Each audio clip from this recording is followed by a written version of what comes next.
সকাল সকাল আমার রুমের সামনে কিউট ব্রাউনি এসে হাজির। বাই দ্য ওয়ে, আমি সৌভিক, আর থার্সডের একটা ব্যস্ত সকালে তোমাদের সবাইকে আবারও স্বাগত। অ্যাকচুয়ালি আমি রেডি হচ্ছিলাম ডিউটির জন্য। কাল বিকেল থেকে যে প্রচণ্ড ঝড় বৃষ্টি হয়েছিল, সেই সময় কাল রাত্রে ইলেকট্রিসিটি ছিল না, বাট মাঝরাত থেকে ইলেকট্রিসিটি নর্মাল ওয়েতেই আছে।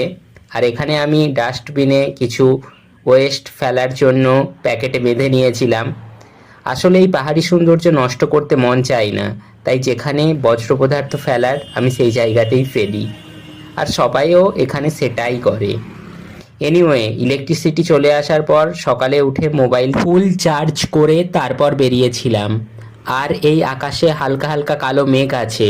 অ্যাকচুয়ালি ঝড়ের পর এই রকমই ওয়েদার হয়, বাট যখন ডিউটির পরে বেরোলাম, ওই 6টা নাগাদ, তখন দেখলাম রোদ ঝলমলে চারিদিক।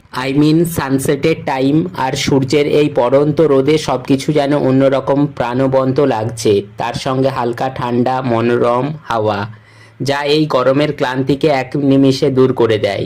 আর রাস্তায় দেখতে পেলাম এই কিউট নন্দীদেবকে, যার ওপর পড়ন্ত সূর্য লেগে আরও মায়াবী লাগছে। তারপর রুমে ফিরে আমার কিউট ব্রাউনিকে একটু আদর করে দিলাম।